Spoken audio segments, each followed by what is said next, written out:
تعالیٰ ہے۔ آج تمہارے لیے سب پاکیزہ چیزیں حلال کر دی گئیں، اور اہل کتاب کا کھانا بھی تم کو حلال ہے اور تمہارا کھانا ان کو حلال ہے، اور پاک دامن مومن عورتیں اور پاک دامن اہل کتاب عورتیں بھی حلال ہیں، جبکہ ان کا مہر انہیں دے دو،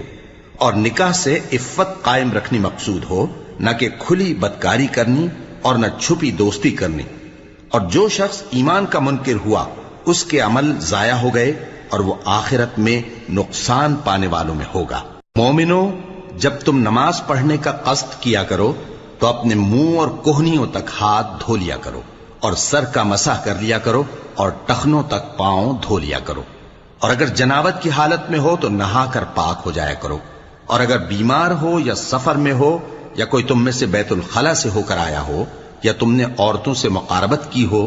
پھر تمہیں پانی نہ مل سکے تو پاک مٹی لو اور اس سے منہ اور ہاتھوں کا مسح